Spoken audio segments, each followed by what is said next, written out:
जाग्रत स्वप्न सुसुप्त भेदे तुर्या भोग संवित् ज्ञानम जाग्रत स्वप्नो विकल्पाः अविवेको माया सुप्तम् त्रितय भोक्ता वीरेशः। जागृत स्वप्न सुसुप्ति इन तीनों अवस्थाओं को पृथक रूप से जानने से तुरीयावस्था का भी ज्ञान हो जाता है। ज्ञान का बना रहना ही जागृत अवस्था है, विकल्प ही स्वप्न है, अविवेक अर्थात स्वबोध का अभाव मायामय सुसुप्ति है, तीनों का भोक्ता वीरेश कहलाता है।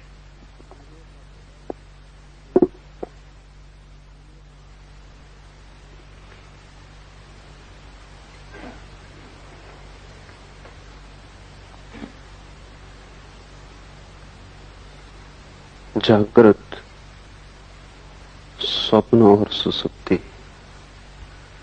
इन तीनों अवस्थाओं को पृथक रूप से जानने से तुरीयावस्था का भी ज्ञान हो जाता है। तुरीया है चौथी अवस्था। तुरीयावस्था का अर्थ है परम ज्ञान। तुरीयावस्था का अर्थ है कि किसी प्रकार का अंधकार भीतर न रह जाए, सभी ज्योतिर्मय हो उठे, जरा सा कोना भी अंतस का अंधकारपूर्ण न हो, कुछ भी न बचे भीतर जिसके प्रति हम जागृत नहीं हो गए। बाहर और भीतर सब ओर जागृति का प्रकाश फैल जाए। अभी जहां हम हैं वहां या तो हम जागृत होते या हम स्वप्न में होते या हम सुसुप्ति में होते। चौथे का हमें कुछ भी पता नहीं। जब हम जागृत होते हैं तो बाहर का जगत तो दिखाई पड़ता है, हम खुद अंधेरे में होते। वस्तुएं तो दिखाई पड़ती हैं लेकिन स्वयं का कोई बोध नहीं होता। संसार तो दिखाई पड़ता है लेकिन आत्मा की कोई प्रतीति नहीं होती। ये आधी जागृत अवस्था है जिसको हम जागरण कहते हैं। सुबह नींद से उठकर वो अधूरा जागरण है, और अधूरा भी कीमती नहीं, क्योंकि व्यर्थ तो दिखाई पड़ता है और सार्थक दिखाई नहीं पड़ता। कूड़ा करकट तो दिखाई पड़ता है, हीरे अंधेरे में खो जाते। खुद तो हम दिखाई नहीं पड़ते कि कौन है, और सारा संसार दिखाई पड़ता है। दूसरी अवस्था है स्वप्न की। हम तो दिखाई पड़ते ही नहीं स्वप्न में, बाहर का संसार भी खो जाता है। सिर्फ संसार से बने हुए प्रतिबिंब मन में तैरते, उन्हीं प्रतिबिंबों को हम जानते और देखते।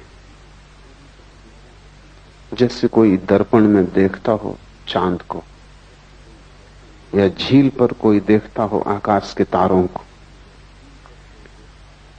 सुबह जागकर हम वस्तुओं को सीधा देखते हैं, स्वप्न में हम वस्तुओं के प्रतिबिंब देखते हैं, वस्तुएं भी नहीं दिखाई पड़ती। और तीसरी अवस्था है जिससे हम परिचित हैं, बाहर का जगत भी खो जाता है, वस्तुओं का जगत भी अंधेरे में हो जाता है, और प्रतिबिंब भी नहीं दिखाई पड़ते, स्वप्न भी तिरोहित हो जाता है। तब हम गहन अंधकार में पड़ जाते, उसी को हम सुसुप्ति कहते हैं। सुसुप्ति में न तो बाहर का ज्ञान रहता न भीतर का। जागृत में बाहर का ज्ञान रहता है, और जागृत और सुसुप्ति के बीच की एक मध्य कड़ी है स्वप्न, जहां बाहर का ज्ञान तो नहीं होता लेकिन बाहर की वस्तुओं से बने हुए प्रतिबिंब हमारे मस्तिष्क में तैरते हैं और उन्हीं का ज्ञान होता है।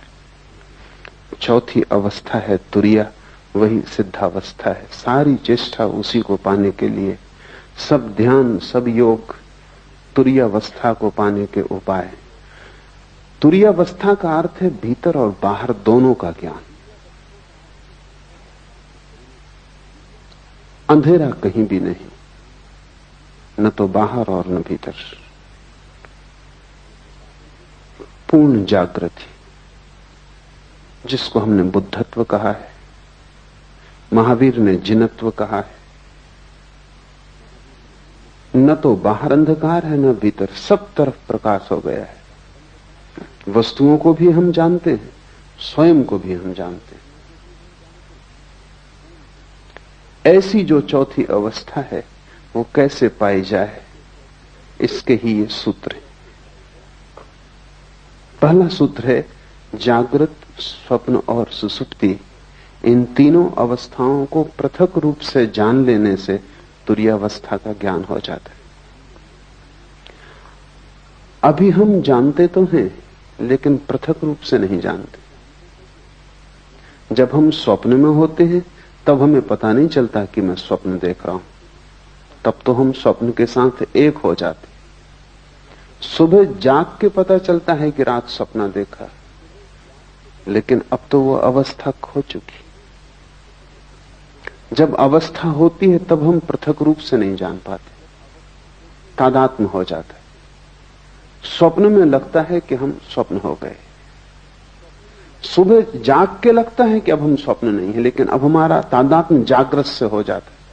हम कहते हैं अब मैं जाग गया, लेकिन तुमने कभी सोचा कि रात तुम फिर सो जाओगे और ये तादात्म्य भी भूल जाएगा, फिर सपना आएगा और तुम सपने के साथ एक हो जाओगे। जो भी तुम्हारी आंख पर आ जाता है तुम उसी के साथ एक हो जाते हो, जबकि तुम सभी से पृथक हो। ये ऐसा ही है जैसे वर्षा आए और तुम समझने लगो कि मैं वर्षा हो गया, फिर गर्मी आए और तुम समझो कि मैं गर्मी हो गया, और फिर शीत आए और तुम समझो कि मैं शीत हो गया। लेकिन ये तीनों मौसम तुम्हारे आसपास है, तुम इन तीनों से अलग हो। बचपन था तो तुमने समझा कि मैं बच्चा हूं, जवान हुए तो तुमने समझ लिया कि मैं जवान हूं, बूढ़े हुए तो तुम समझ लोगे कि मैं बूढ़ा हूं, लेकिन तुम तीनों के पार हो। अगर तुम पार न होते तो बच्चा जवान होता कैसे? तुम्हारे भीतर कुछ है जो बचपन को छोड़ सका और जवान हो सका।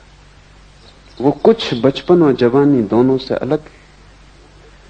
स्वप्न में तुम खो जाते हो, जागकर फिर तुम्हें लगता है सपना झूठ था। तुम्हारे भीतर कोई चेतना का तत्व है जो यात्रा करता है। स्वप्न, सुषुप्ति, जागृत तुम्हारे यात्रा के पड़ाव हैं, तुम नहीं हो। और जैसे ही तुम इस बात को समझ पाओगे कि तुम पृथक हो, अलग हो, वैसे ही चौथे का जन्म शुरू हो जाएगा। वो पृथकता ही चौथा है। महावीर ने इसके लिए बहुत कीमती शब्द प्रयोग किया। महावीर कहते हैं भेद विज्ञान। वे कहते हैं सारा विज्ञान अध्यात्म का भेद को साफ साफ कर लेने में वही इस शिव सूत्र का अर्थ है कि तुम्हें तीनों अवस्थाएं अलग अलग हैं, इसका पता चल जाए। जैसे ही तीनों अवस्थाओं को तुम अलग अलग जान लोगे, तुम ये भी जान लोगे कि मैं तीनों से अलग हूं। तुम्हें भेद की कला आ गई। अभी हमारी मनोदशा ऐसी है कि जो भी हमारे सामने होता है हम उसी के साथ एक हो जाते। किसी ने तुम्हें गाली दी, क्रोध उठा, उस क्षण में तुम क्रोध के साथ एक हो जाते। तुम भूल ही जाते हो कि क्षण भर पहले क्रोध नहीं था, तब भी तुम थे। क्षण भर बाद क्रोध फिर चला जाएगा, तब भी तुम रहोगे। तो क्रोध बीच में आया हुआ धुआं है। उसने तुम्हें कितना ही घेर लिया हो, लेकिन वो तुम्हारा स्वभाव नहीं। चिंता आती है तो चिंता का बादल घिर जाता है, सूरज छिप जाता है, तुम भूल ही जाते हो कि मैं पृथक हूं। सुख आता है तो तुम नाचने लगते हो, दुख आता है तो तुम रोने लगते हो। जो भी घटता है तुम उसी के साथ एक हो जाते हो। तुम्हें अपनी पृथकता का कोई बोध नहीं। इसे धीरे धीरे अलग करना सीखना होगा। हर स्थिति में अलग करना सीखना होगा। भोजन करते वक्त जानना कि जो भोजन कर रहा है वो शरीर है। भूख लगे तो जानना कि जिससे भूख लगी है वो शरीर है। मैं सिर्फ जानने वाला हूं। चेतना को कोई भूख लग भी नहीं सकती। गर्मी लगे और पसीना बहे तो जानना कि वो शरीर पर घट रहा है। इसका यह अर्थ नहीं कि तुम गर्मी में बैठे रहना और पसीना बहने देना। हटना, सुविधा बनाना, लेकिन शरीर के लिए ही सुविधा बनाई जा रही। तुम सिर्फ जानने वाले हो। धीरे धीरे प्रत्येक घटना जो तुम्हें घेरती है तुम उससे अपने को अलग करते जाना। कठिन है पृथक करना, क्योंकि बहुत बारीक फासला है। सीमा रेखा साफ नहीं है, क्योंकि अनंत जन्मों में तुमने तादात्म्य करना ही सीखा है, तोड़ना नहीं सीखा है। तुमने हमेशा अपने को जोड़ना सीखा है स्थितियों के साथ। तुम तोड़ने की बात ही भूल गए। इसका नाम ही बेहोशी है, ये जो तुमने जोड़ना सीख लिया है। एक सुबह मुल्ला नसरुद्दीन अस्पताल में अपने मित्र के पास बैठा है। मित्र ने आंख खोली और उसने कहा कि नसरुद्दीन क्या हुआ? मुझे कुछ याद भी नहीं आता। नसरुद्दीन ने कहा कि रात तुम जरा ज्यादा पी गए और फिर तुम खिड़की पे चढ़ गए और तुमने कहा कि मैं उड़ सकता हूं, और तुम उड़ गए। 3 मंजिल मकान पर थे। घटना जाहिर है, सब हड्डियां पसलियां टूट गई। मित्र ने उठने की कोशिश की और कहा कि नसरुद्दीन, और तुम वहां थे और तुमने ये होने दिया, और तुम किस तरह के मित्र हो? नसरुद्दीन ने कहा ये बात मत उठाओ। उस समय तो मुझे भी लग रहा था कि तुम ये कर सकते हो। यही नहीं, अगर मेरे पजामे का नाड़ा थोड़ा ढीला ना होता तो मैं तुम्हारे साथ आ रहा था। वो तो कहां उड़ने में पजामा संभालूंगा, इसलिए मैं रुक गया और बच गया। तुम ही थोड़ी पी गए थे, मैं भी पी गया था। बेहोशी का अर्थ है जो भी चित्त में दशा आ जाए उसी के साथ एक हो जाना। शराबी को एक ख्याल आ गया कि उड़ सकता हूं, तो अब वो भेद नहीं कर सकता। सोचने के लिए जगह नहीं है, विवेक के लिए सुविधा नहीं है, इसी के साथ एक हो गया। तुम्हारा जीवन इसी शराबी जैसा है। माना कि तुम खिड़कियों से नहीं उड़ते, और माना कि तुम अस्पताल में नहीं पाए जाते और हड्डियां नहीं तोड़ लेते, लेकिन बहुत गौर से देखोगे तो तुम अस्पताल में ही हो, तुम्हारी सब हड्डियां टूट गई, क्योंकि तुम्हारा पूरा जीवन एक रोग है, और उस रोग में सिवाय दुख और पीड़ा के कुछ हाथ आता नहीं।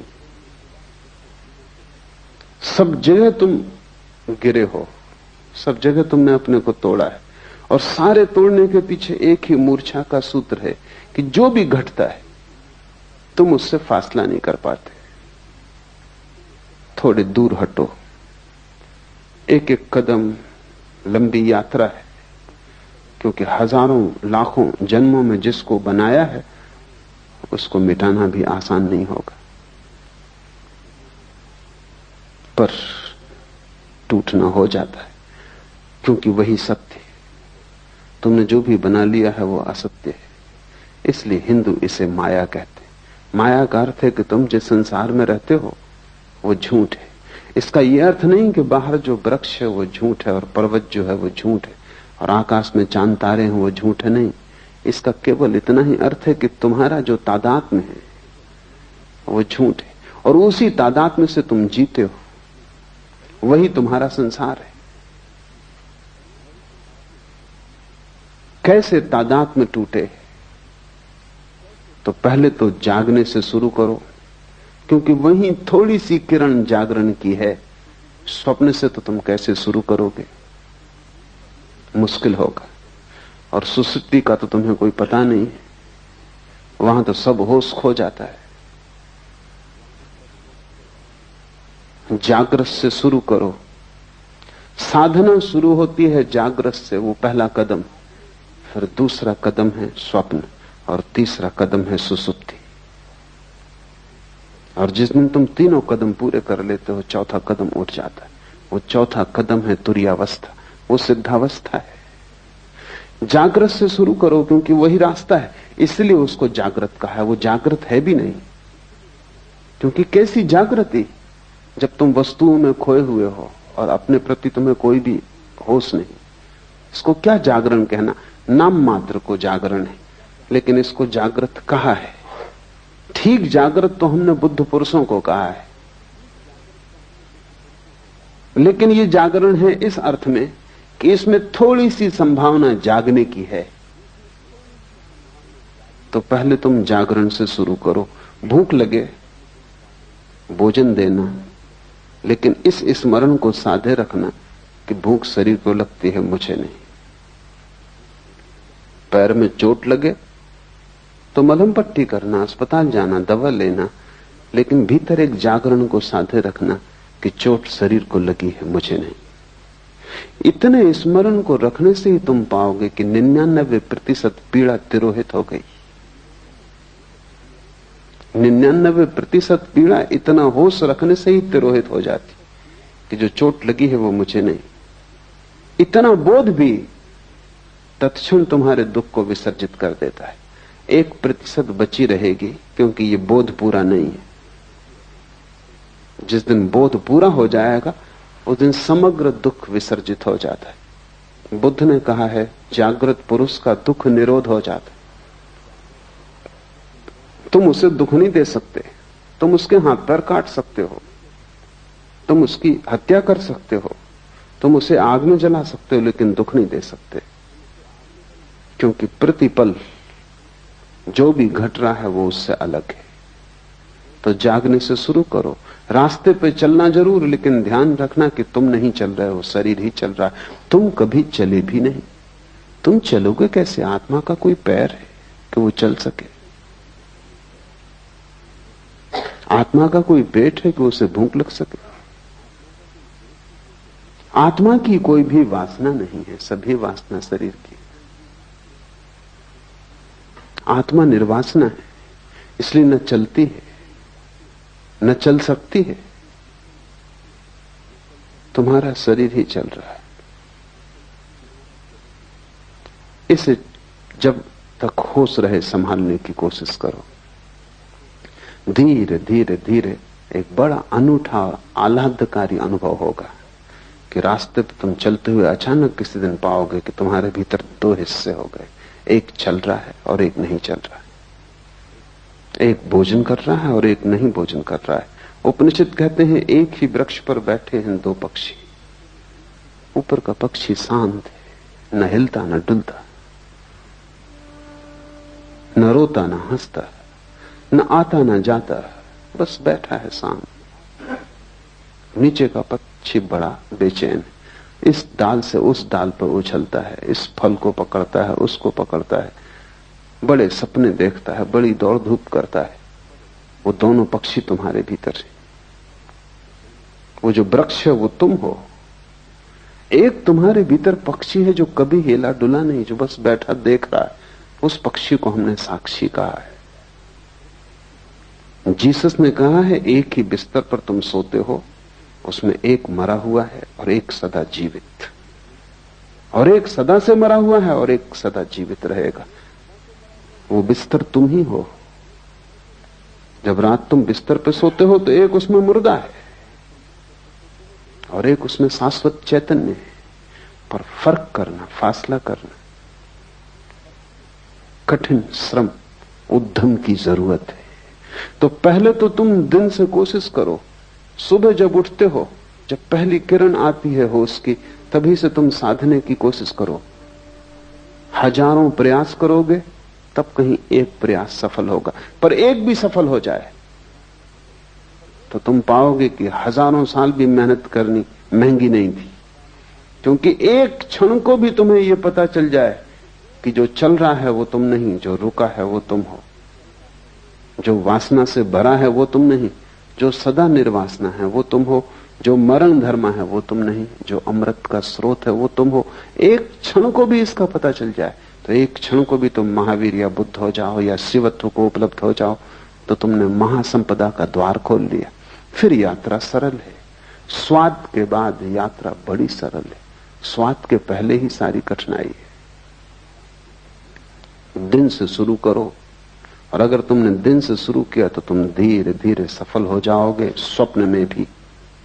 गुरुजीएफ इस सदी का एक बहुत बड़ा गुरु, महागुरु, वो अपने साधकों को पहले तो दिन में होश रखना सिखाता था, फिर स्वप्न में होश रखना सिखाता था।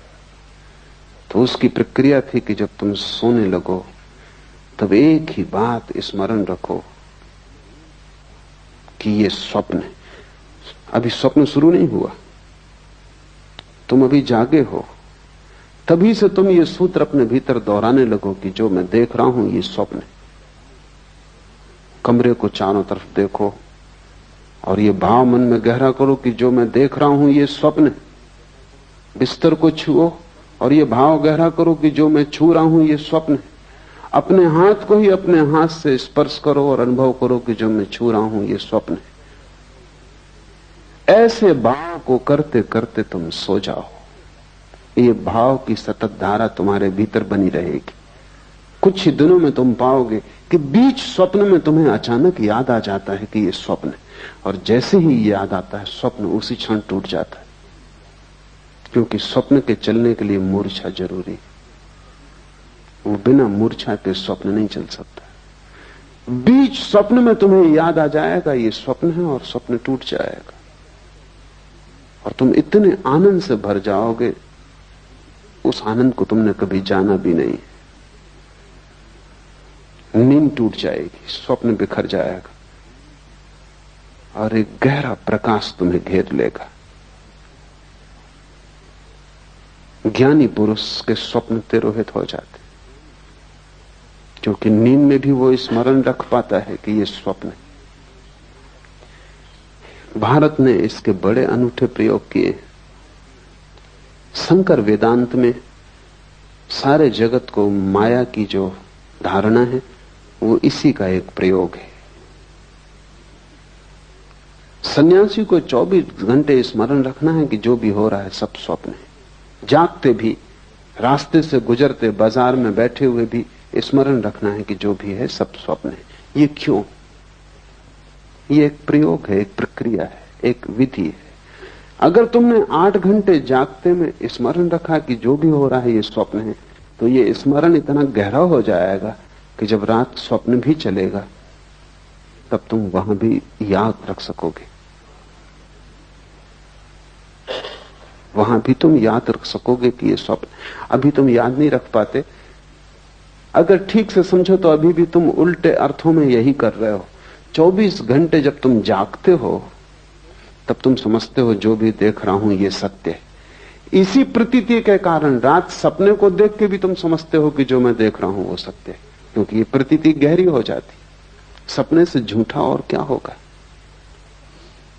और तुमने कितनी बार रोज सुबह उठ के नहीं पाया कि सपना झूठा है, व्यर्थ है, लेकिन फिर दोबारा तुम सोते हो और फिर वही भूल होती। क्यों ये भूल बार बार होती? इस भूल के पीछे कोई बहुत गहरा कारण होना चाहिए। वो कारण यह है कि तुम जो भी देखते हो जागृत में उसको तुम समझते हो ये सत्य। जब सब कुछ देखा हुआ तुम सत्य मानते हो तो रात तुम सपने को देखते हो, उसको तुम असत्य कैसे मानोगे? उसको भी तुम सत्य मान लेते हो। इससे उल्टा प्रयोग माया का है। तुम जो भी देखते हो उसे दिन भर स्मरण रखते हो कि यह असत्य, बार बार भूलते हो, फिर याद को संभालते हो, फिर स्मरण लाते हो कि यह असत्य है।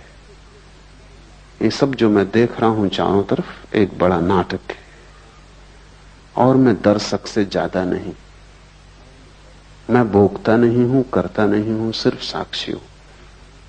इस भाव को अगर तुम संभालते हो तो इसकी भीतर धारा बन जाती। तब रात सपना टूट जाता है, और जिसका सपना टूट गया उसकी बड़ी उपलब्धि है। जब सपना टूट जाए तो फिर तीसरा चरण उठाया जा सकता है।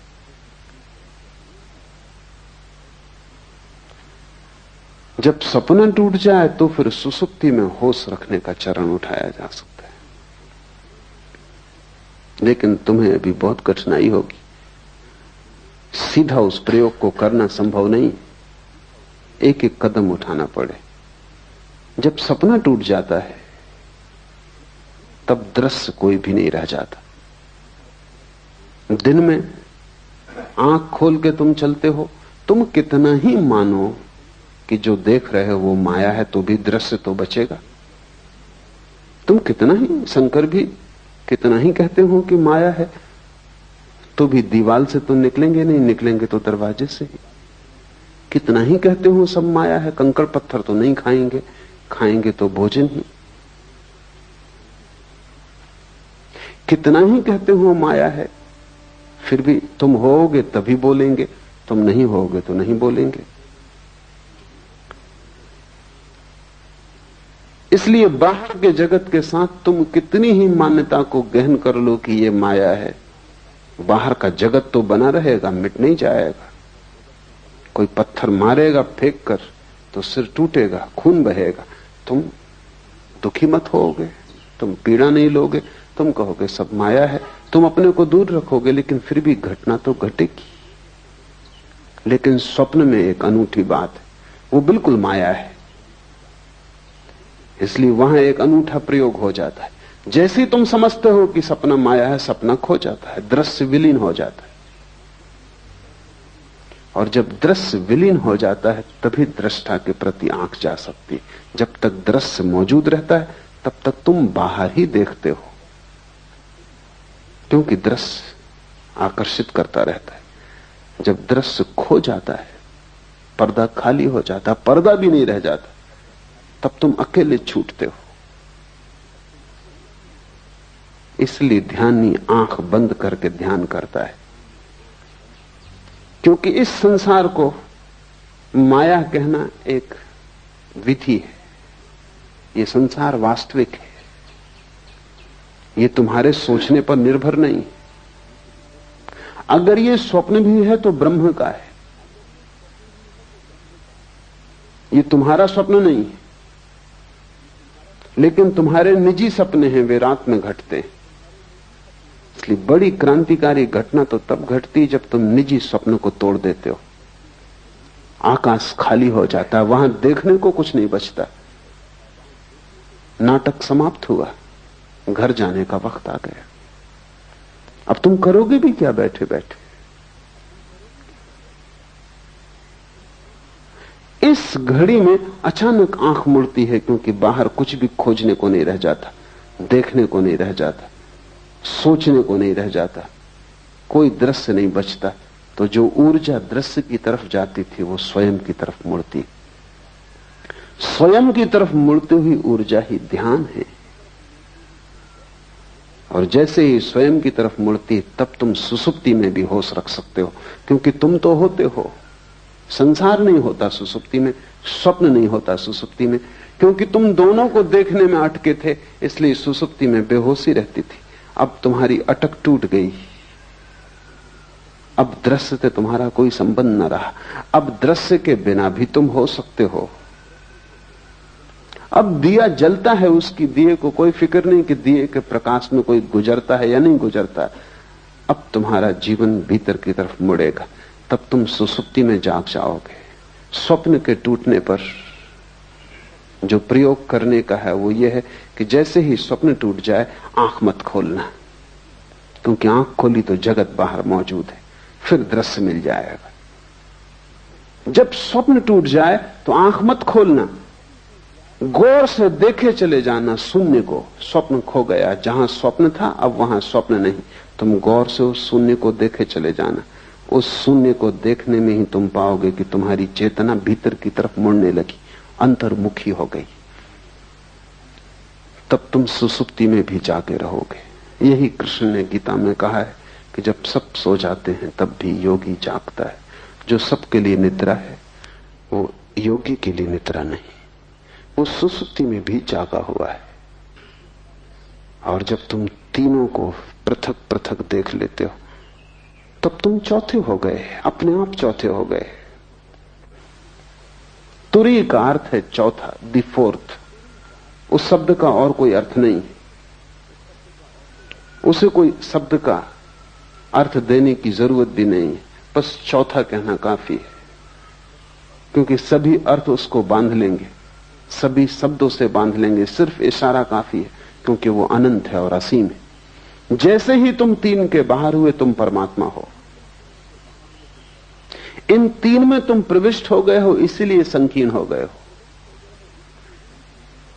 ये ऐसा ही है जैसे कि तुम खुले आकाश से एक टनल में, एक बोबदे में प्रवेश कर जाओ और बोबदा छोटा होता जाए। इंद्रियों तक आते आते तुम बिल्कुल संकीर्ण हो गए हो। पीछे लौटना है। जैसे जैसे तुम पीछे लौटते हो तुम्हारा आकाश बड़ा होता जाता है। जिस क्षण तुम तीनों के पार अपने को देख लेते हो उस दिन तुम महाकाश हो, उस दिन तुम परमात्मा हो। ऐसे ही जैसे कि कोई आदमी दूरबीन से देखता है आकाश को, दूरबीन का छोटा सा छेद, वो अपनी सारी आंखों को उसी पर लगा देता है। फिर दूरबीन से आंखें हटाता है, तब उसे पता चलता है कि मैं दूरबीन नहीं हूं। तुम भी आंख नहीं हो, लेकिन आंख पर तुम कई जन्मों से टिके हो। तुम कान नहीं हो, लेकिन कान से तुम कई जन्मों से सुन रहे हो। तुम हाथ नहीं हो, लेकिन हाथ से तुम कई जन्मों से छू रहे हो। बस तुम दूरबीन से बंध गए हो। तुम्हारी हालत वैसी हो गई जैसे किसी वैज्ञानिक को दूरबीन बंध गई हो। अब वो दूरबीन को आंख से बांधे हुए घूम रहा है। तुम उसको कितना ही कहो कि दूरबीन उतार के रखो, ये तुम नहीं हो, पर वो दूरबीन से ही देख सकता है और भूल ही गया है। ये विस्मृति है। इस विस्मृति को तोड़ने की प्रक्रिया है। जागृत से शुरू करो, सुसुप्ति पर पूर्ण होने दो। जागृत, स्वप्न और सुसुप्ति, इन तीनों अवस्थाओं को पृथक रूप से जानने से तुरीय अवस्था का भी ज्ञान हो जाता है। इसे शुरू करो और धीरे धीरे बढ़ते जाओ। जिस दिन तुम्हें गहरी नींद में होश रह जाए उस दिन जान लेना तुम में, बुद्ध में, महावीर में, शिव में अब कोई अंतर न रहा। लेकिन तुम उल्टा ही काम कर रहे हो। तुम जागरण में भी ठीक जागे हुए नहीं हो तो तुम सुसुप्ति में कैसे जागोगे? तुम यहां भी सोए हुए हो। तुम्हारा जागरण नाम मात्र को है। तुम्हें भ्रम पैदा होता है कि तुम जागे हो क्योंकि तुम काम चलाओ, काम निपटा लेते हो। साइकिल चला लेते हो, तुम सोचते हो तुम जागे हुए हो। कार चला लेते हो, तुम सोचते हो तुम जागे हुए हो। लेकिन तुमने कभी ख्याल किया कि ये सब ऑटोमेटिक हो गया है, यंत्रवत हो गया है। साइकिल चलाने वाला सोचता भी नहीं कि अब बाएं मुड़ना है, अब दाएं मुड़ना है। वो अपने मन में लगा रहता है।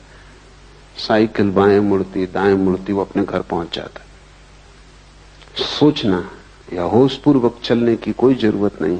सब यंत्रवत हो गया है, आदत हो गई। वो घर पहुंच ही जाता है।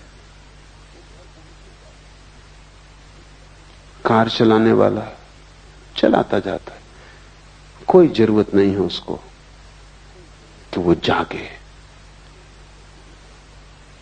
हम सब की जिंदगी एक रूटीन, एक बंधी हुई लीक पर घूमने लगती। जैसे कोल्हू के बैल चलते हैं ऐसे हम चलने लगते। उसी उसी लीक पर रोज चलते हैं। किसी की लीक थोड़ी बड़ी, किसी की थोड़ी छोटी, किसी की थोड़ी सुंदर, किसी की थोड़ी कुरूप, लेकिन लीक होने में कोई फर्क नहीं है। तुम्हारी जिंदगी एक कोल्हू के बैल की भांति है। सुबह उठते हो, एक धारा चलती है, रात सो जाते हो, एक वर्तुल पूरा हुआ, फिर सुबह उठते हो, फिर वही। ये सब इतनी बार तुमने दोहराया है कि अब होश रखने की कोई जरूरत ही नहीं। ये बेहोशी में ही हो जाता है। समय पर भूख लग जाती है, समय पर नींद आ जाती है, समय पर उठ के तुम बाजार चल पड़ते हो। तुम पूरी जिंदगी को ऐसे सोए सोए एक वर्तुल में गुजार रहे हो। कब जागोगे? कब एक झटका दोगे अपने को? कब इस लीक से उठोगे? कब कहोगे कि मैं कोल्हू का बैल होने को राजी नहीं हूं?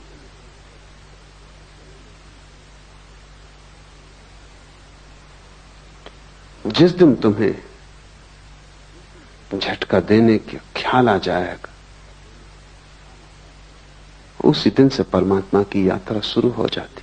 मंदिर जाने से तुम धार्मिक नहीं होते, क्योंकि वो भी तुम्हारी कोल्हू की लीक का हिस्सा है। तुम वहां भी चले जाते हो क्योंकि तुम सदा जाते रहे हो, क्योंकि तुम्हारे मां बाप जाते रहे, उनके मां बाप जाते रहे इसी मंदिर में, इसी शास्त्र को तुम पढ़ते रहे हो, तो तुम पढ़ते चले जाते हो। लेकिन ये कोल्हू की लीक है। क्या तुम कभी होशपूर्वक मंदिर गए? होशपूर्वक अगर तुम जा सको तो मंदिर जाने की जरूरत न रह जाएगी। जहां होश हो जाएगा तुम वहीं पाओगे मंदिर। होश मंदिर है। लेकिन ईसाई चला जा रहा है चर्च की तरफ, सिख चला जा रहा है गुरुद्वारा की तरफ, हिंदू चला जा रहा है मंदिर की तरफ, बंधे हुए अपनी अपनी लीक पर। तुम्हारी ये सोई सोई अवस्था तुम्हारे अतिरिक्त कोई भी नहीं तोड़ सकता। तो पहली बात जान लेनी जरूरी है कि तुम्हारा जागृत भी सोया हुआ है और योगी का सुसुप्ति भी जागी हुई होती है। तुम बिल्कुल उल्टे योगी हो। और जिस दिन तुम इससे विपरीत हो जाओगे, उसी दिन जीवन का सार सूत्र तुम्हारे हाथ आ जाएगा। तीनों को अलग अलग जान लो तो जानने वाला तीनों से अलग हो जाता है। तुम मात्र ज्ञान हो, इसके अतिरिक्त कुछ भी नहीं। तुम सिर्फ होश मात्र हो, लेकिन तीनों से अपने को तोड़ो। पढ़ता था मैं एक सूफी फकीर के संबंध में, जुन्नत के बाबत। कोई उसे गाली दे जाता तो वो कहता कि कल आके उत्तर दूंगा। कल जाके कहता कि अब उत्तर की कोई जरूरत नहीं। तो आदमी पूछता कि कल मैंने गाली दी, कल तुमने क्यों उत्तर न दिया? कि तुम अनूठे आदमी हो, गाली किसी को दो तो वो उसी वक्त उत्तर देता, क्षण भर नहीं रुकता। जुन्नद ने कहा कि मेरे गुरु ने कहा है कि अगर जल्दी की तो मूर्छा हो जाती, तो थोड़ा वक्त देना। कोई गाली दे, उसी वक्त अगर उत्तर दिया तो उत्तर मूर्छा में दिया जाएगा, क्योंकि गाली तुम्हें घेरे होगी, उसका ताप तुम्हें पकड़े होगा, उसका धुआं अभी आंखों में होगा। थोड़ा बादल को गुजर जाने दो, 24 घंटे का वक्त दो, फिर उत्तर देना। और जुन्नैद कहता कि मेरा गुरु बहुत चालबाज आदमी था, क्योंकि जब से मैं उत्तर ही नहीं दे पाया। 24 घंटा कोई रुक जाए क्रोध करने को तो तुम सोचते हो क्रोध कर पाएगा? 24 मिनट भी रुक जाए तो क्रोध असंभव है, 24 सेकंड रुक जाए तो क्रोध असंभव है। सच तो यह है कि 1 सेकंड भी अगर रुक जाए और देख ले तो क्रोध असंभव है। लेकिन तुम रुकते ही नहीं। उधर किसी ने गाली दी, जैसे किसी ने बिजली का बटन दबाया, इधर तुम्हारा पंखा चला। इसमें रत्ती भर का फासला नहीं है, इसमें जरा सी भी संद नहीं है, और तुम सोचते हो कि तुम बड़े होशपूर्ण हो। तुम मालिक भी नहीं हो अपने। बेहोश आदमी अपना मालिक हो भी नहीं सकता। कोई भी बटन दबाता है और तुम्हें चलाता है। कोई आया, तुम्हारी खुशामद की और तुम खिलखिला गए, गदगद हो गए।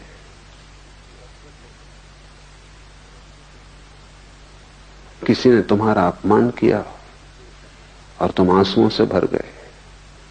तुम मालिक हो अपने, या हर कोई तुम्हें चलाता है? और जो तुम्हें चला रहे हैं वो भी अपने मालिक नहीं, तुम गुलामों के गुलाम हो। और बड़ा मजा है कि सब एक दूसरे को चलाने में कुशल है और उनमें से एक भी होश में नहीं। इससे बड़ा और कोई अपमान नहीं हो सकता आत्मा का कि हर कोई तुम्हें जलाता है। मुल्ला नसरुद्दीन एक दफ्तर में काम करता था। सभी नाराज थे उसके काम से, क्योंकि काम तो कुछ था ही नहीं। या तो वो सोया रहता या झपकी खाता रहता। आखिर दफ्तर के लोग परेशान इतने हो गए कि धीरे धीरे लोगों ने उसको कहना भी शुरू कर दिया। मालिक ने भी कहा, डांटा डपटा भी, लेकिन उसमें कुछ फर्क ना हुआ। इतना अपमान और इस उपद्रव के कारण उसने इस्तीफा दिया। बदलना तो मुश्किल था, इस्तीफा देना आसान था। बहुत से लोग जो संसार से भागते हैं सन्यास की तरफ, वो इस्तीफा दे रहे हैं। बदलना तो मुश्किल है, इस्तीफा देना सदा आसान।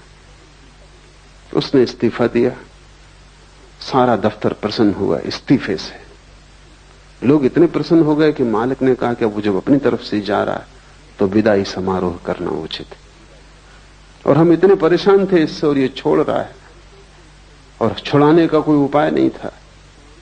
एक बोझ हो गया था, इसलिए ठीक से, और सच में ही खुश थे वो, इसलिए विदाई समारोह काफी अच्छी तरह आयोजित किया। मिठाई, खाना पीना सब इकट्ठे हुए। नसरुद्दीन बड़ा हैरान हुआ, और सभी ने दो दो शब्द उसकी प्रशंसा में भी कहे। क्योंकि विदाई के वक्त नसरुद्दीन खड़ा हुआ गदगद, आंख से आंसू झर रहे हैं। उसने कहा, मैं अपना इस्तीफा वापस ले। मुझे पता ही नहीं था कि तुम सब इतना प्रेम मेरे लिए करते। अब इस जीवन में यहां से जाने का कोई कारण नहीं।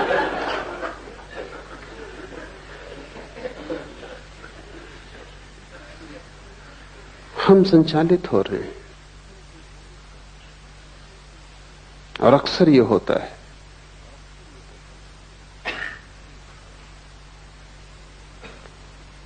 कि चारों तरफ पूरा संसार एक एक व्यक्ति को चला रहा है, और मौसम चारों तरफ बदलता रहता है, हजारों तरह के लोग हैं। इसलिए तुम्हारे भीतर एक गहरा विभ्रम और एक कंफ्यूजन होगा ही, क्योंकि तुम एक से चालित नहीं हो। एक से चालित तो वही है जो भीतर जागा हुआ है। उसकी जिंदगी में एक स्पष्टता होगी, निरभ्रता होगी, उसके जीवन में एक सफाई होगी, एक निर्णय होगा, उसके जीवन में एक दिशा होगी। तुम्हारे जीवन में कोई दिशा नहीं हो सकती। तुम तो ऐसे जैसे कोई आदमी भीड़ में धक्के में चलता है, वो चल भी नहीं रहा, लेकिन भीड़ इतना धक्का दे रही है कि खड़ा भी नहीं रह सकता। कोई बाएं धक्का देता है तो वो बाएं चला जाता है, कोई दाएं धक्का देता है तो दाएं चला जाता है। तुम्हारी पूरी जिंदगी भीड़ में चलती हुई है। तुम गौर से देखो, समझ में आ जाएगा। कोई कुछ कह रहा है वो तुम करते हो, फिर कोई कुछ और कहता है वो तुम करते हो, फिर तुम्हारे भीतर इतने विरोधाभास हो जाते।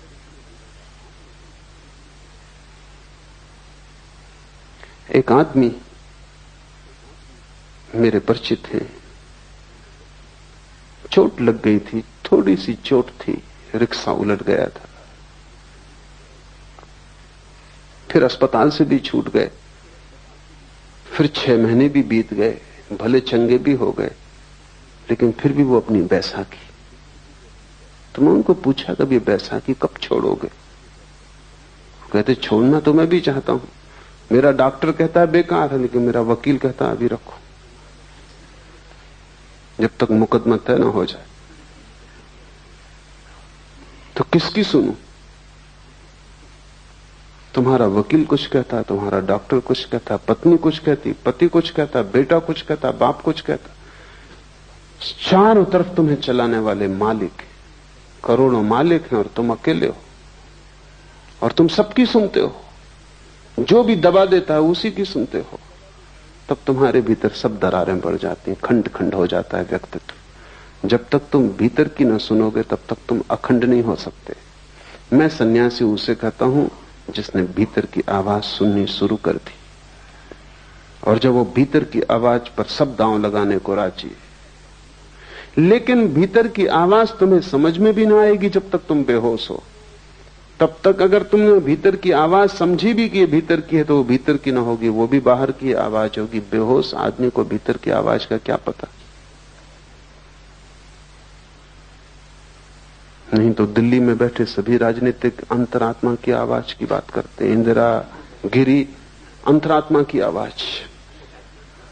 अंतरात्मा का पता कैसे सोए हुए आदमी को?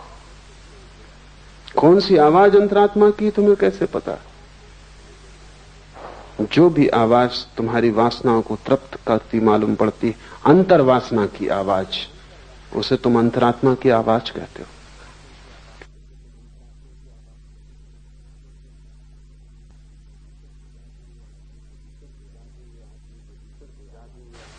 सिर्फ जागे हुए आदमी के भीतर कोई आवाज होती, और वो आवाज तुम्हें मिल जाए तो तुम्हारे जीवन में सब जो कलुष है, वो जो उपद्रव है, वो 1000 तरह के विक्षिप्त स्वर है कि तुम एक भीड़ हो गए हो, एक व्यक्ति नहीं।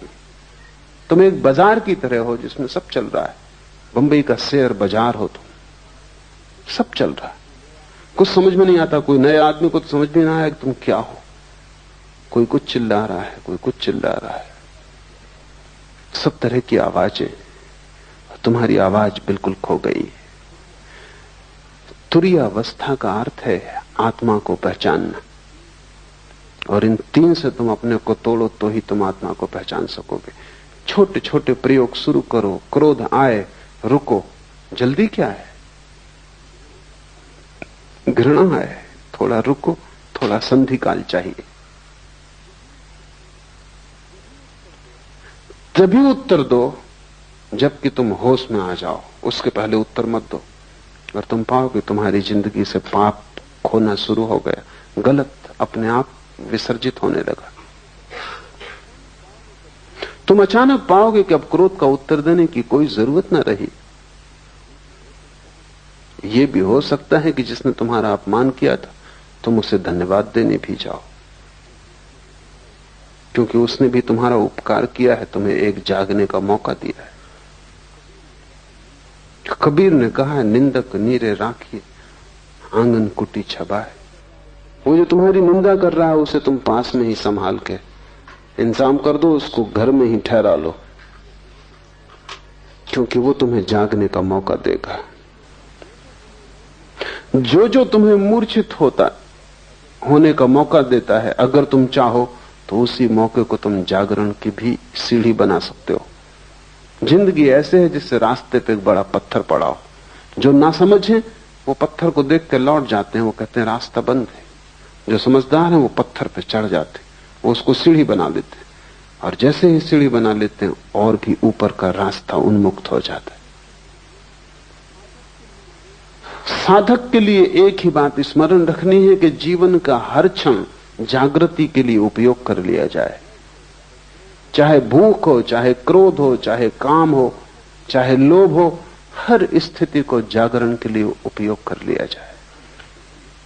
रत्ती रत्ती तुम इस तरह इकट्ठा करोगे जागरण, तो तुम्हारे भीतर ईंधन इकट्ठा हो जाएगा। उस ईंधन से जो ज्वाला पैदा होती है उसमें तुम पाओगे कि तुम न तो जागृत हो, न तुम स्वप्न हो, न तुम सुसुप्ति हो, तुम तीनों के पार पृथक हो। ज्ञान का बना रहना ही जागृत अवस्था है।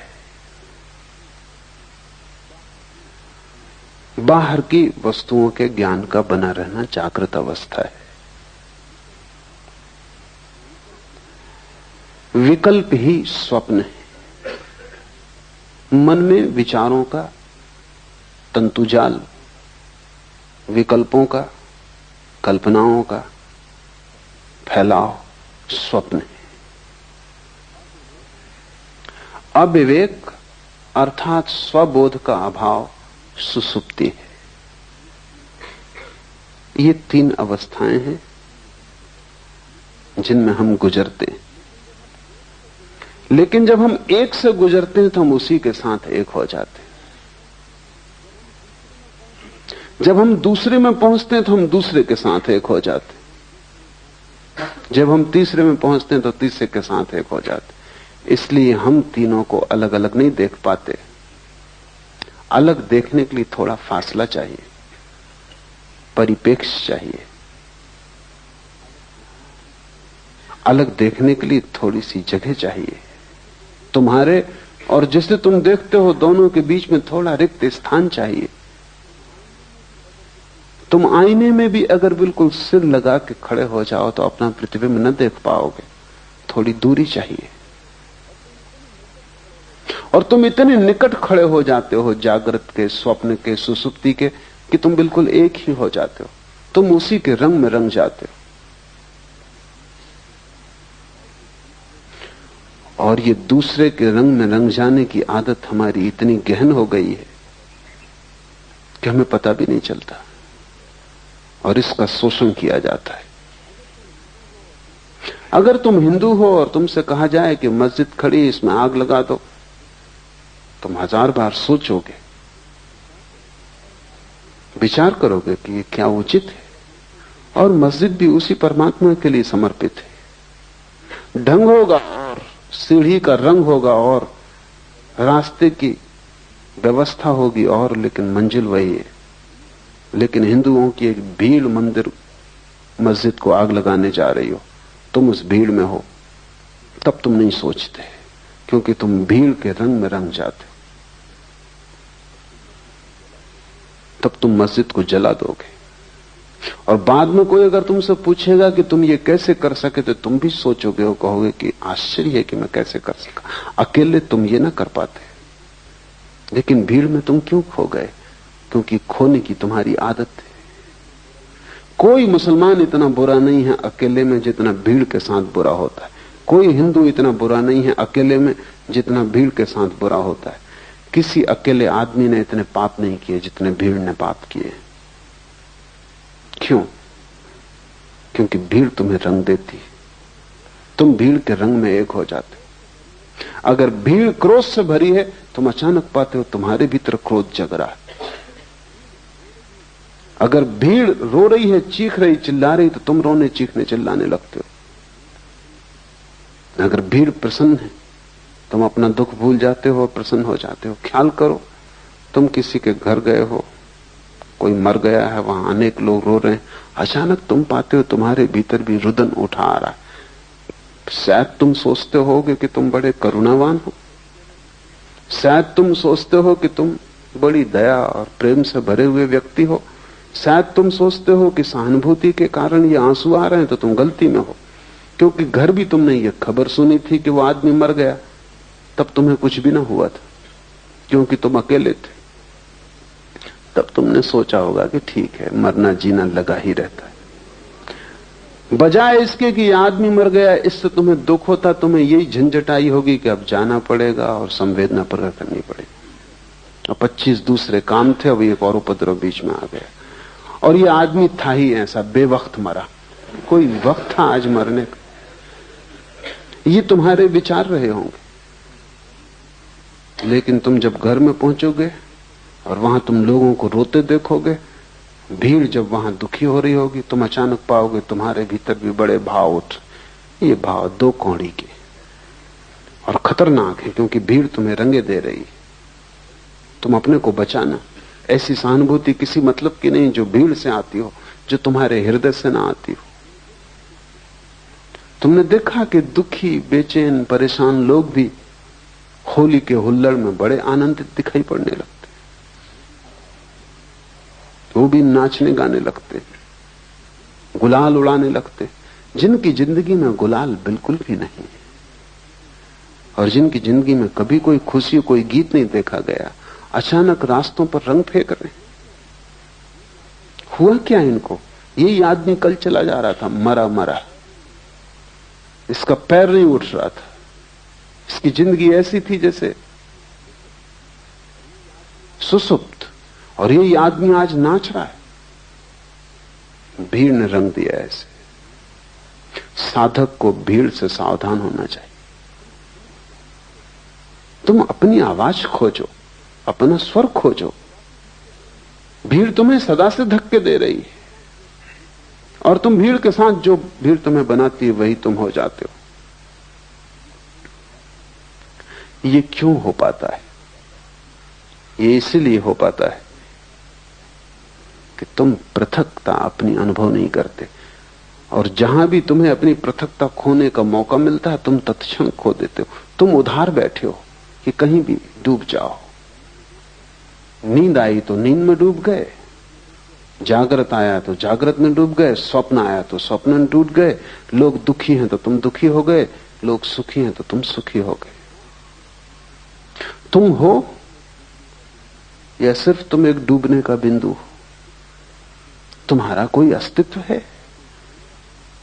तुम्हारा कोई केंद्र है? उस केंद्र का नाम ही आत्मा है। अपने अस्तित्व को जगाओ, डूबने से बचो। इसलिए सारे धर्म शराब के विरोध में। शराब में ऐसी कोई खराबी नहीं, लेकिन सभी धर्म विरोध में। कारण कुल इतना ही है कि वो डूबने का रास्ता है। सभी धर्म जगाने के पक्ष में, और जो आदमी शराब पी रहा है वो डूब रहा है। जो जो चीजें डुबाती हैं तुम्हें, जिन जिन चीजों से तुम और भी ज्यादा मूर्छित होते हो, तुम वैसे ही काफी मूर्छित हो। रत्ती भर तुम में जरा सा होश है, तुम उसी को भी खोने के लिए तैयार रहते हो। और आश्चर्य की बात तो यह है कि जब भी तुम उसे खो देते हो तभी तुम प्रसन्न होते हो। तुम जैसा मूल खोजना असंभव है, क्योंकि जब तुम उसे खो देते हो तभी तुम कहते हो कि बड़ा आनंद है। क्यों? क्योंकि वो जो थोड़ा सा होश है वो तुम्हें जिंदगी की समस्याओं को दिखने में सहायता देता है। वो तुम्हें जिंदगी के प्रति चैतन्य बनाता है और चिंता से भरता है। वो तुम्हें होश से भरता है कि तुम होश में नहीं हो। वो जो छोटा सा तुम्हारे भीतर किरण है वो तुम्हारे अंधकार को प्रकट करती है, जो कि गहन है।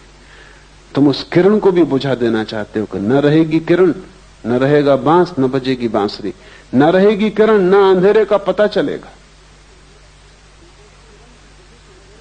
क्योंकि उस किरण की वजह से अंधेरा पता चलता। हटाओ इस किरण को, पी लो शराब, डूब जाओ किसी भीड़ के उपद्रव में, राजनीति में, इसमें उसमें, कहीं भी अपने को लगा दो ताकि तुम अपने को भूल जाओ। पश्चिम के मनोवैज्ञानिक लोगों को कहते हैं कि तुम अगर अपने को भुला सको तो ही तुम स्वस्थ रह सकोगे, और पूरब के धर्म गुरुओं ने कहा है कि तुम अपने को जगा सको तो ही तुम स्वस्थ हो सकोगे। बड़ी उल्टी बातें, लेकिन दोनों बातें सार्थक हैं। पश्चिम का मनोवैज्ञानिक तुम जैसे हो उसको स्वीकार करता है। तुम जैसे हो ऐसे ही तुम रह सको, जी सको, किसी तरह गुजार सको जिंदगी, उसमें सहायता पहुंचाता है। वो ठीक कह रहा है। वो कह रहा है किसी तरह अपने को बुला दो। ज्यादा चैतन्य खतरनाक है, क्योंकि तुम चिंता से भर जाओगे, क्योंकि तब तुम्हें सब चीजें दिखाई पड़नी शुरू हो जाएंगी और कुछ भी ठीक नहीं है इस जिंदगी में, सब गड़बड़ है, सब अस्त व्यस्त है। तो बेहतर तुम आंख बंद कर लो, प्रसन्न रहो। क्या जरूरत है इस सारे समस्या को देखने की? लेकिन पूरब के धर्मगुरु तुम्हें स्वीकार नहीं करते। वो कहते हैं तुम तो रुग्ण हो, तुम तो विक्षिप्त हो ही, तुम्हें पहले शांति की जरूरत नहीं है। कोई चिंता नहीं अगर चिंता बढ़े और तुम्हारे भीतर बेचैनी आए, कोई हर्ज नहीं, क्योंकि उसी के द्वारा तुम बदलोगे, क्रांति होगी। ये तो ऐसा है जैसे एक आदमी कैंसर से पड़ा है और हम कुछ भी नहीं कर सकते, तो हम उसको मार्फिया देते हैं कि तुम अपना आराम से तो पड़े रहो। लेकिन पूरब के धर्मगुरु कहते हैं मार्फिया से जीवन क्रांति नहीं होती। जगाओ, रूपांतरण हो सकता है। और आदमी जैसा है ये उसकी अंतिम अवस्था नहीं, ये उसकी प्रथम अवस्था तक नहीं। ये तो यात्रा के बिल्कुल बाहर ही खड़ा है, द्वार के। अभी इसने भीतर प्रवेश भी नहीं किया। महा आनंद की संभावना है। लेकिन तुम जैसे हो सोए, इससे महा आनंद नहीं होगा। सुख और आनंद का फर्क समझ लो। सुख उस अवस्था का नाम है जब तुम्हारे भीतर जो छोटी सी किरण जाग गई है वो भी सो जाती, तब तुम्हें कोई दुख पता नहीं चलता। आनंद उस अवस्था का नाम है जब तुम्हारे भीतर जो छोटी सी किरण है वो महासूर्य हो जाती और अंधकार पूरा खो जाता है। सुख नकारात्मक निगेटिव है, दुख का पता ना चलना।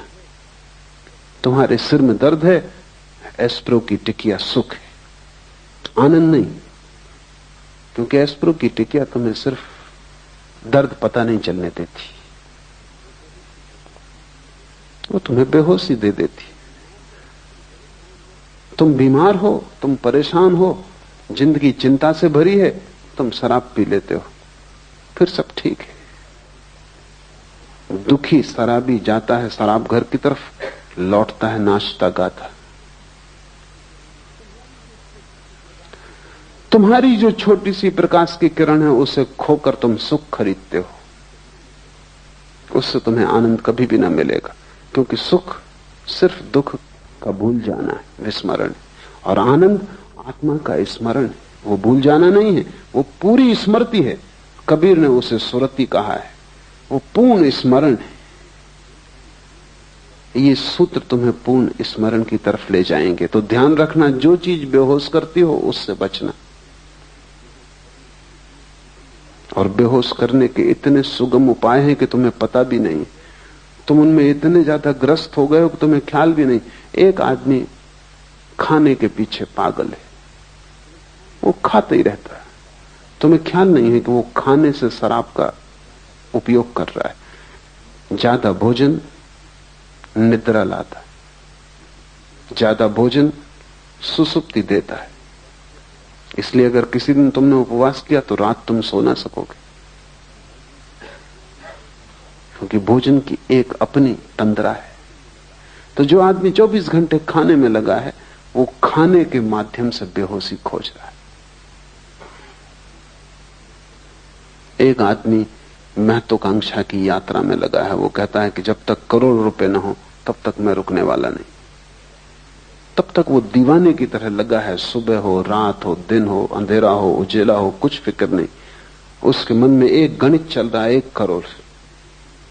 उस एक गणित के प्रति समर्पित है, उसे कोई चिंता नहीं घेरती, उसे कोई चिंता नहीं, बस उसको 1 करोड़।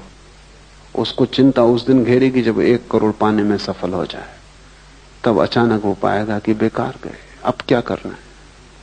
मैंने सुना है एक पागलखाने में 3 आदमी बंद थे, एक ही कोठरी में, क्योंकि एक ही साथ पागल हुए थे, तीनों पुराने साथी थे, एक दूसरे को रंग दिया होगा।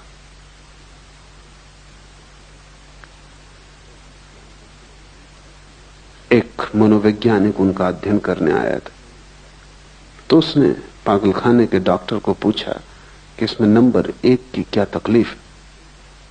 उसने कहा, ये नंबर 1 एक रस्सी में लगी हुई गांठ को खोलने का उपाय कर रहा था और खोल नहीं पाया, उसी में पागल हुआ। और ये दूसरा क्या कर रहा था कि ये भी वही गांठ खोल रहा था रस्सी में लगी, और खोलने में सफल हो गया, और इसीलिए पागल हुआ। वो मनोवैज्ञानिक थोड़ा हैरान हुआ। उसने कहा, ये तीसरे सज्जन? उसने कहा, ये वो सज्जन है जिनने गांठ लगाई थी।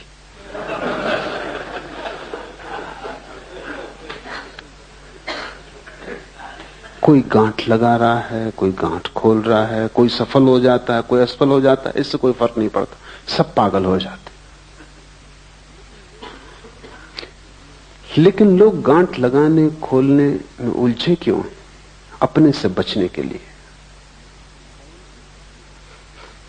स्वयं से बचने की तरकीबें, नहीं तो स्वयं का सामना करना पड़ेगा। न कोई महत्वाकांक्षा है, न दिल्ली जाना है, न कोई राजनीति करनी है, न कोई चुनाव लड़ना है, न धन कमाने का कोई पागलपन है।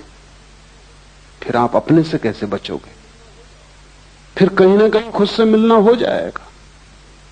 वो भय कि कहीं खुद से मिलना ना हो जाए, उससे हाथ पैर कपते।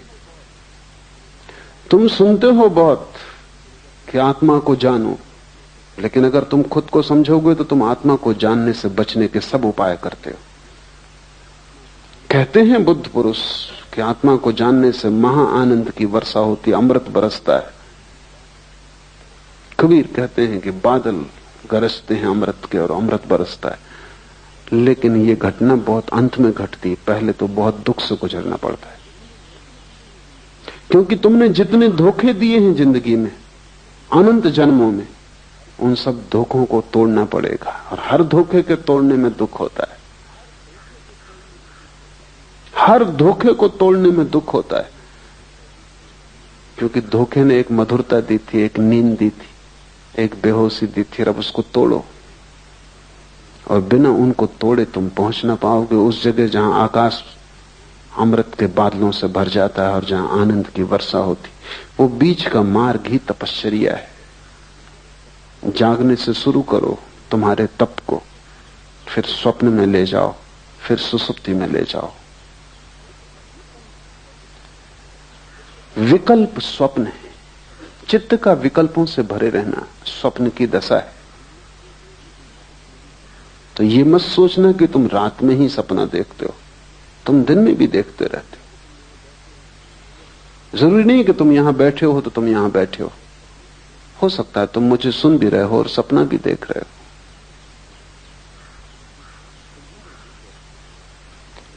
तुम्हारे भीतर 24 घंटे एक अंतर्धारा सपने की चलती रहती।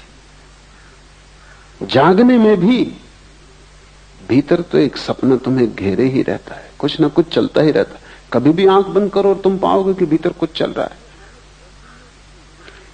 यह हालत ऐसी है जैसे दिन में, रात में तो आकाश में तारे दिखाई पड़ते हैं, दिन में दिखाई नहीं पड़ते क्योंकि सूरज के प्रकाश में ढक जाते। इससे तुम ये मत समझना कि खो जाते, वो अपनी जगह है, खोएंगे कहां, जाएंगे कहां। तुम किसी गहरे कुएं में चले जाना और गहरे कुएं में से खड़े होकर दिन में देखना तो तुम्हें तारे आकाश में दिन में भी दिखाई पड़ जाएंगे, क्योंकि तारों को देखने के लिए अंधेरा चाहिए। सूरज की रोशनी की वजह से तारे दिखाई नहीं पड़ते। यही हालत स्वप्न की है।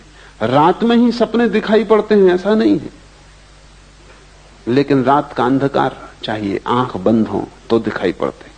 दिन में आंखें खुली हैं, 25 और काम करने जरूरी हैं।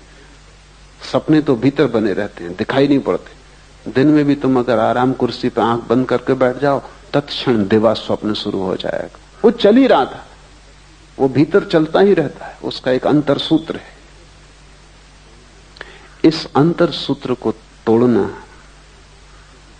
बहुत जरूरी, क्योंकि दिन में तुम तोड़ सको तो रात में तोड़ पाओगे, दिन में ही न तोड़ सके तो रात में कैसे तोड़ोगे। सभी मंत्रों का उपयोग इस अंतर सूत्र को तोड़ने के लिए किया जाता है। जैसे कि कोई एक आदमी को मंत्र दे दिया उसके गुरु ने कि तू काम कर, बाजार जा, सामान बेच, खरीद, लेकिन भीतर राम राम राम की अंतर्ध्वनि चलने दे। ये क्या है? अगर तुम काम करते वक्त भीतर राम की अंतर्ध्वनि चलने दो तो वो जो शक्ति स्वप्न बनती थी, स्वप्न की धारा बनती थी, वो राम की धारा बन जाएगी, क्योंकि वही शक्ति है जो भीतर सपना बनती। तो भीतर तुमने एक अपना ही सपना पैदा कर लिया, राम राम राम राम। बाहर तुम सब काम करते हो और भीतर तुम राम का अनुस्मरण करते हो।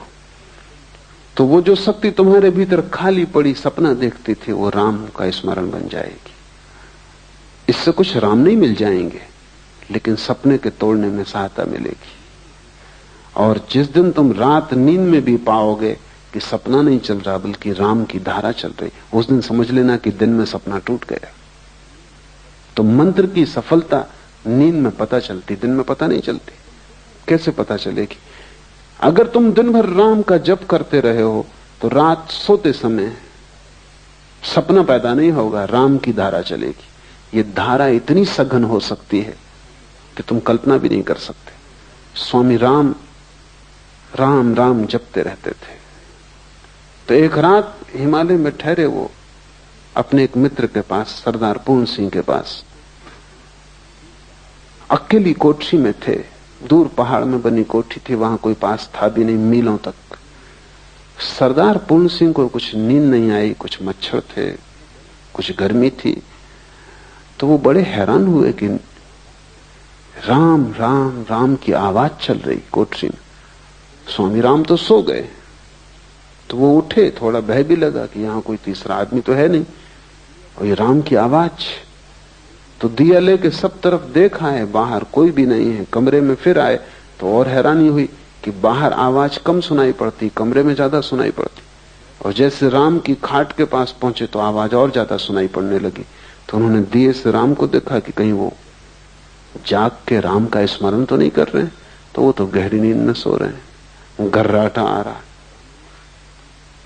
तो वो बहुत हैरान हुए, करीब आके बैठ गए, कान लगा के सुनने लगे। पूरे शरीर के रोए रोए से राम की आवाज आ रही।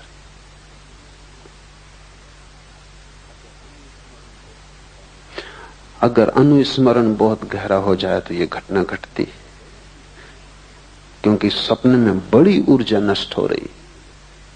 तुम्हारे सपने मुफ्त तुम्हें नहीं मिले, उनमें है कुछ भी नहीं, लेकिन कीमत बहुत चुकानी पड़ी, क्योंकि रात भर तुम सपना देखते हो। अभी सपने पर बड़ी वैज्ञानिक शोध होती है। तो वैज्ञानिक कहते हैं कि रात में हर आदमी, साधारण स्वस्थ आदमी, कम से कम 8 सपने देखता है। और एक सपने का अंतराल करीब करीब 15 मिनट का होता है। एक सपना 15 मिनट। तो 8 सपने का मतलब हुआ कि कम से कम 2 घंटे रात सपना देखा जा रहा है। और ये बिल्कुल सामान्य स्वस्थ आदमी, जिसमें कोई मानसिक विकार नहीं, ऐसा आदमी खोजना मुश्किल। आम आदमी तो रात के 8 घंटे की नींद में करीब करीब 6 घंटे सपना देखता है। ये 6 घंटे जो सतत सपने की धारा भीतर चल रही है, इसमें तुम्हारी शक्ति नष्ट हो रही है। ये मुफ्त नहीं है, ये तुम खरीद रहे हो अपने जीवन को देकर। मंत्र इस शक्ति को राम में केंद्रित कर लेता है, या कृष्ण में, या क्राइस्ट में, या ओंकार में। कोई भी शब्द काम दे देगा, कोई जरूरत नहीं भगवान का नाम, खुद का नाम भी अगर तुमने दोहराया तो काम दे देगा। अंग्रेज कवि हुआ टेनिसन, उसने अपने संस्मरण में लिखा है कि मुझे बचपन से ही न मालूम कैसे ये हो गया कि जब मुझे नींद ना आती थी तो मैं अपने को जोर जोर से कहता था टेनिसन टेनिसन टेनिसन, और मुझे नींद आ जाती। फिर मुझे तरकीब हाथ पड़ गई कि जब भी मैं बेचैन होता तो मैं भीतर कहता टेनिसन टेनिसन टेनिसन, मेरी बेचैनी खो जाती। फिर मैंने इसका मंत्र बना लिया। अपना ही नाम भी अगर तुम लोगे तो उतना ही लाभ हो सकता है, हालांकि होगा नहीं, क्योंकि तुम्हें अपने नाम पर उतना भरोसा नहीं हो सकता। बाकी फर्क कुछ भी नहीं। राम कहो, रहीम कहो, उससे कोई फर्क नहीं पड़ता। कोई भी नाम हो, उससे कोई फर्क नहीं पड़ता। सवाल नाम का नहीं, शब्द सभी एक जैसे, और सभी नाम परमात्मा के। तुम्हारा नाम भी, कोई भी एक शब्द को पकड़ के अगर दोहराया जाए तो उसका एक संगीत भीतर पैदा हो जाता है, एक ध्वनि पैदा हो जाती। उस ध्वनि में स्वप्न की जो ऊर्जा है वो लीन हो जाती। मंत्र स्वप्नों को नष्ट करने के उपाय हैं। उनसे कोई परमात्मा को नहीं पाता, लेकिन स्वप्न को नष्ट करना परमात्मा को पाने के मार्ग पर बड़ा कदम है।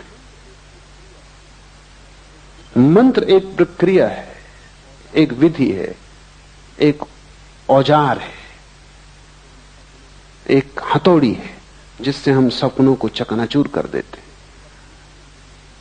और सपने भी क्या है, शब्द हैं, इसलिए शब्दों की हथौड़ी उन्हें चकनाचूर कर सकती है। उनके लिए कोई लोहे की असली हथौड़ी भीतर ले जाने की जरूरत भी नहीं। नकली है, नकली हथौड़ी काम कर देगी। नकली बीमारी के लिए असली दवाई हमेशा खतरनाक है। नकली बीमारी के लिए नकली दवाई ही उचित होती, क्योंकि वही उसको नष्ट कर सकती है। स्वप्न क्या है, विकल्प है। और मंत्र क्या है, मंत्र संकल्प है।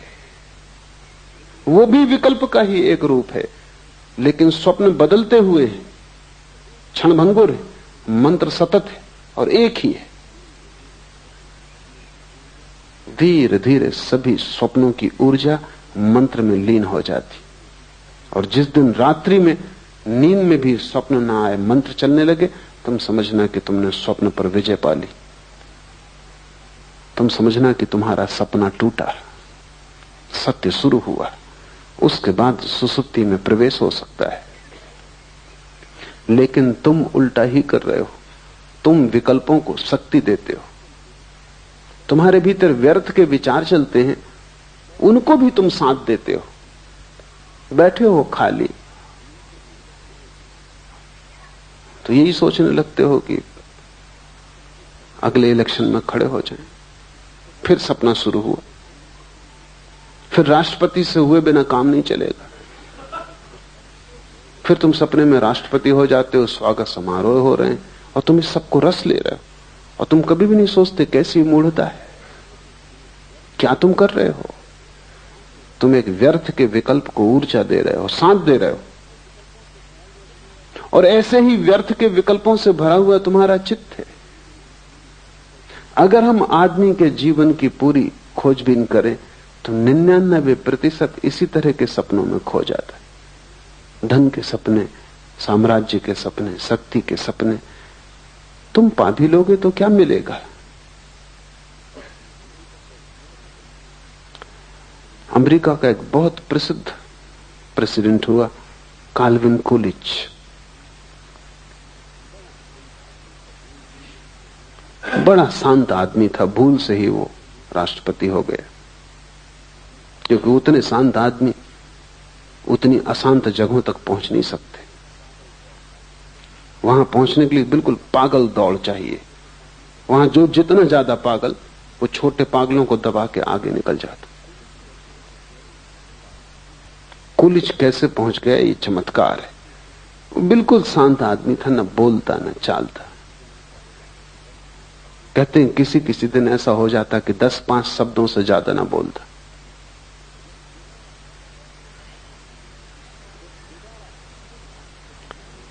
जब दोबारा फिर राष्ट्रपति के चुनाव का समय आया तो मित्रों ने कहा कि तुम फिर खड़े हो जाओ। उसने कहा कि नहीं।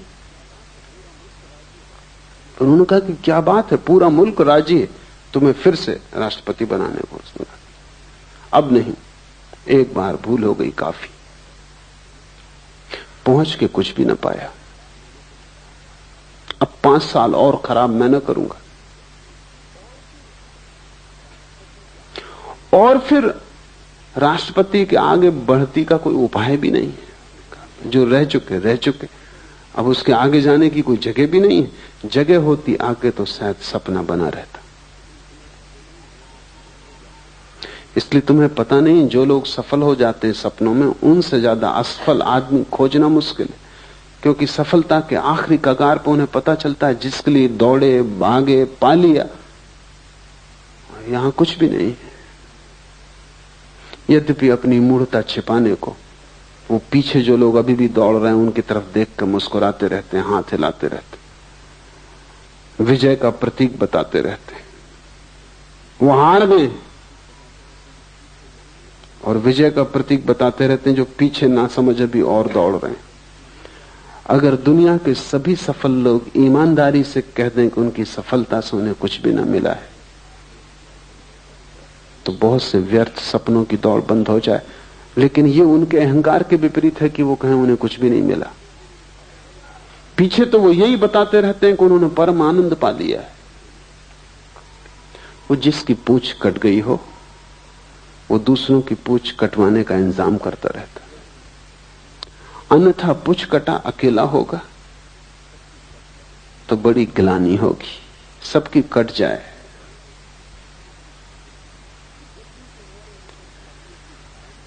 जब भी तुम्हारे भीतर स्वप्न की धारा चले तब जरा जग के देखना कि क्या तुम कर रहे हो। बच्चे शेक्सपियरियों की कहानियां पढ़ते हैं, वो सब कहानियां तुम्हारे संबंध में। मन शेक्सपियर है और जब तक तुम स्वप्न देखते हो तब तक तुम शेक्सपियर रहोगे। शेक्सपियर का मतलब है व्यर्थ के सपने देख रहा है और उन सपनों को सच मान रहा है। भगवान न करे कि वो सपने सच हो जाएं, क्योंकि उनको सच करने में बड़ी शक्ति लगानी पड़ेगी और जब वे सच हो जाएंगे तब तुम पाओगे उनसे कुछ भी न पाया। हाथ राख लगती है सदा। इस संसार की सभी सफलताएं राख में बदल जाती। लेकिन जब तक राख हाथ में आती तब तक जीवन हाथ से निकल चुका होता है, लौटने का उपाय नहीं होता।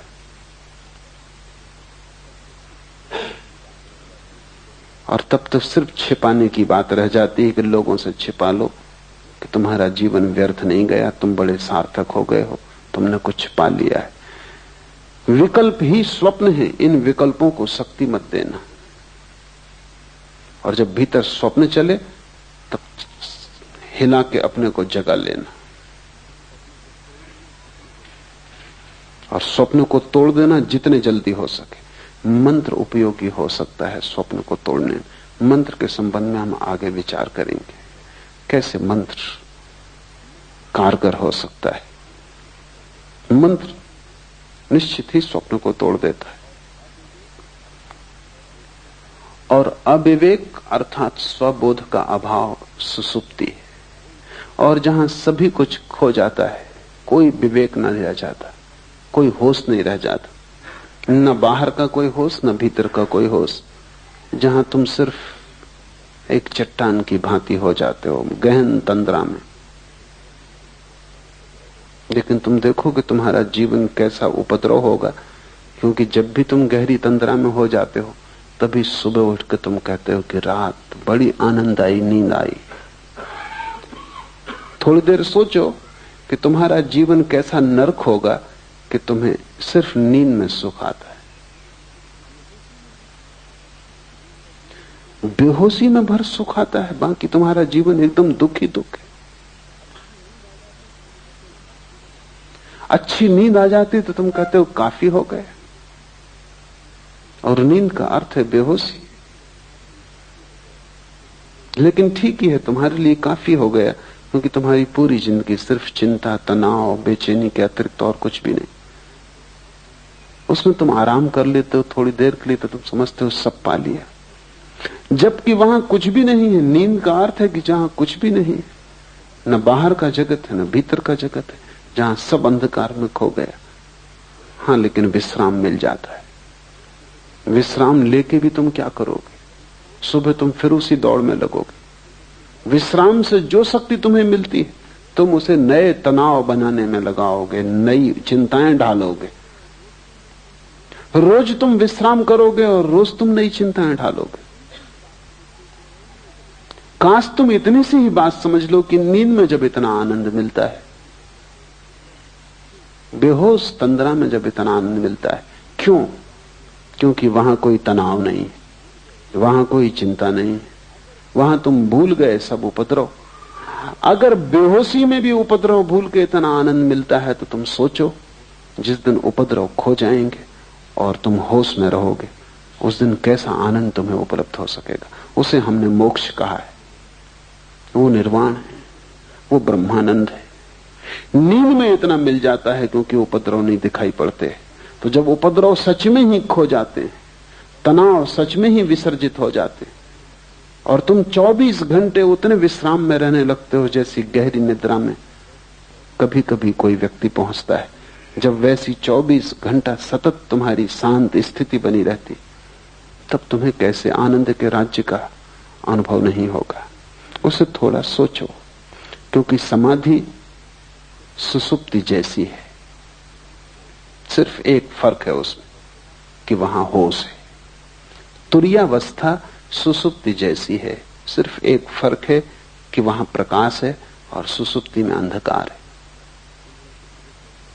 समझो कि तुम्हें एक स्ट्रेचर पर बेहोश अवस्था में इस बगीचे में लाया जाए, सूरज की किरणें तुम्हें छुएंगी, क्योंकि सूरज की किरणें बेहोश नहीं, बेहोश तुम हो।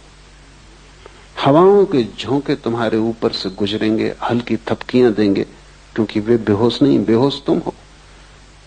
फूल की पखरियों से गंध तुम्हारे नासापुटों तक आएगी, क्योंकि फूल बेहोश नहीं, बेहोश तुम हो।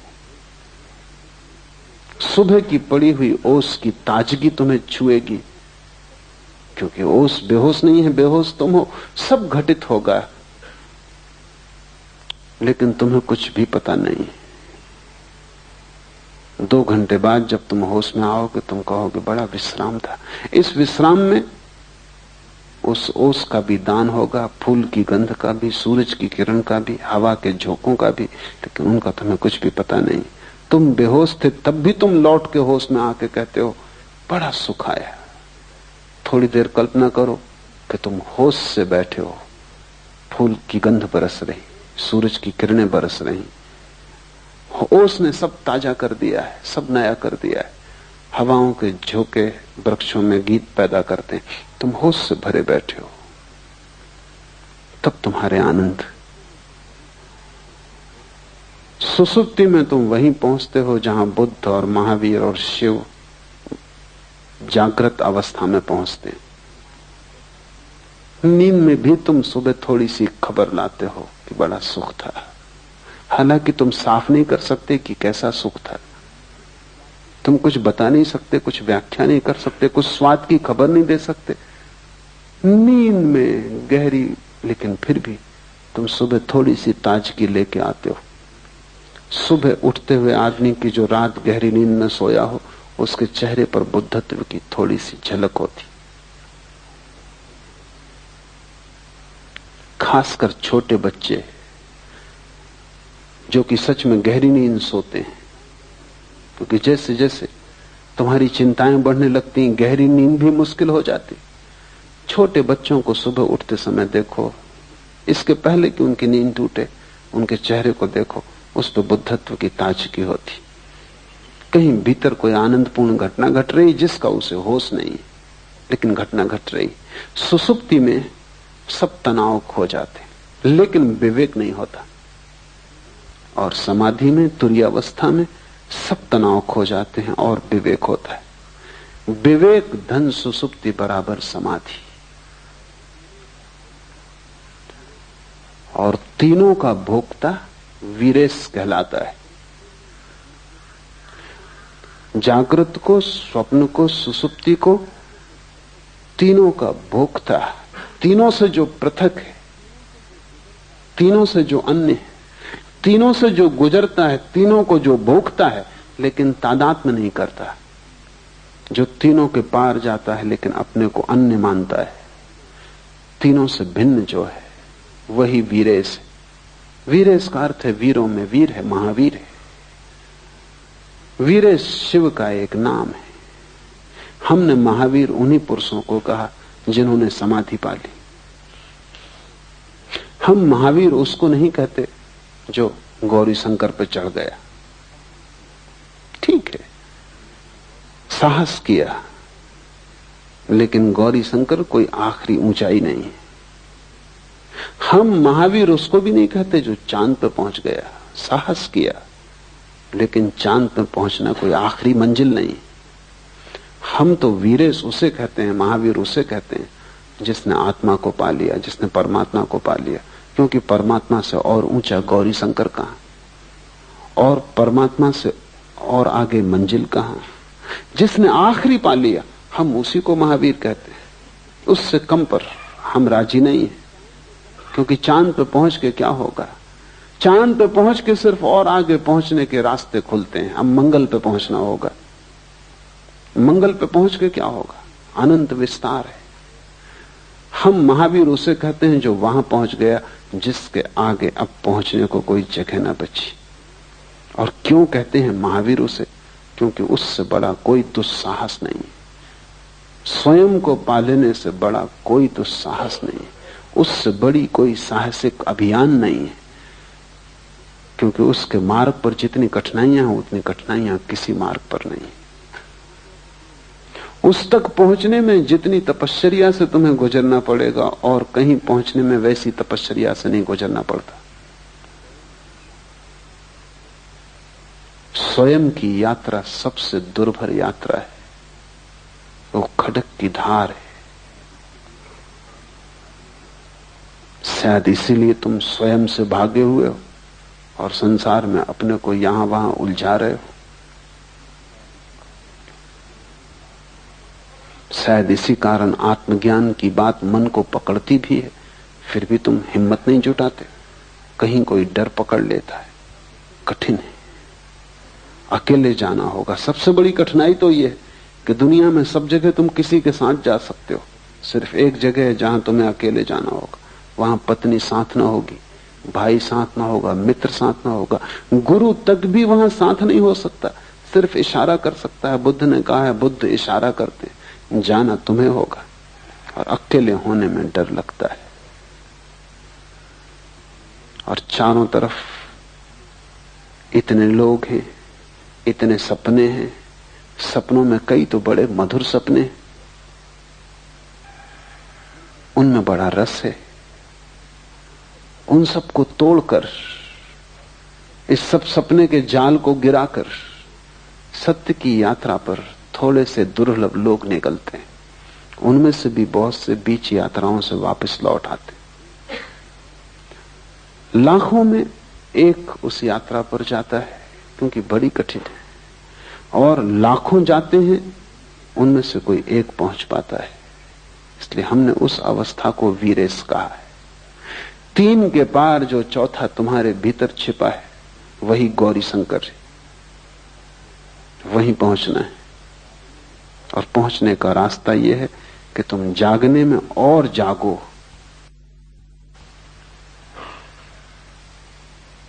अभी तुम कुनकुने हो, जलती हुई लपट हो जाओ जागरण की, ताकि ये लपट स्वप्न में प्रवेश कर जाए। स्वप्न में भी जागो ताकि स्वप्न टूट जाएं। स्वप्न में इतने जागो कि जागने की एक किरण सुसुप्ति में भी पहुंच जाए। बस जिस दिन तुम सुसुप्ति में दिया लेके पहुंच गए, तुमने वीरेश होने का द्वार खोल लिया। तुमने मंदिर पर पहली दस्तक दी। अनंत आनंद है, लेकिन बीच का मार्ग चलना ही पड़े, कीमत चुकानी ही पड़े। और जितना बड़ा आनंद पाना हो, उतनी बड़ी कीमत चुकानी पड़ेगी। सस्ता कोई सौदा नहीं हो सकता। बहुत लोग सस्ते सौदे की कोशिश भी करते हैं। बहुत लोग शॉर्टकट खोजते हैं। उनको शोषण करने वाले गुरु भी मिल जाते हैं, जो कहते हैं कि बस इससे सब हो जाएगा, कि तुम ये ताबीज बांध लो, कि तुम मुझ पे भरोसा रखो, बस कि तुम दान कर दो, पुण्य कर दो, कि तुम मंदिर बना दो। ये सब सस्ती बातें हैं, इनसे कुछ हल होने वाला नहीं। इनसे सिर्फ तुम धोखे में पड़ते हो। यात्रा करनी ही पड़ेगी। फिर और भी सस्ते मार्ग खोजने वाले लोग, कोई गांजा पी के सोचता है समाधि लग गई, कोई भंग खा के सोचता है कि ज्ञान उत्पन्न हो गया। हजारों साधु सन्यासी हैं, गांजा, अफीम, भंग का उपयोग कर रहे हैं। अभी पश्चिम में उनका प्रभाव बहुत बढ़ गया, क्योंकि पश्चिम में और भी अच्छे मादक द्रव्य खोज लिए गए। हसीस, मारिजुआना, एलएसडी और भी वैज्ञानिक केमिकल खोज लिए गए, जिनका तुम एक इंजेक्शन ले लो और तुम समाधिस्थ हो गए। एक गोली ले लो, समाधि उपलब्ध हो गई। जैसे तत्क्षण काफी तैयार की जा सकती है, वैसे तत्क्षण समाधि भी तैयार की जा सकती है। काश इतना सस्ता होता, और काश नशे में खोने से कोई ज्ञान को उपलब्ध होता, तो सारी दुनिया कभी की हो गई होती। इतना सस्ता नहीं है, लेकिन सस्ते की खोज मन करता है। मन चाहता है किसी तरह बीच का रास्ता कट जाए, और हम जहां हैं वहां से हम सीधे मोक्ष में प्रवेश कर जाएं। बीच का रास्ता नहीं कट सकता, क्योंकि इस रास्ते से गुजरने में ही तुम्हारा मोक्ष आएगा। क्योंकि रास्ता सिर्फ रास्ता नहीं है, रास्ता तुम्हारा विकास भी है।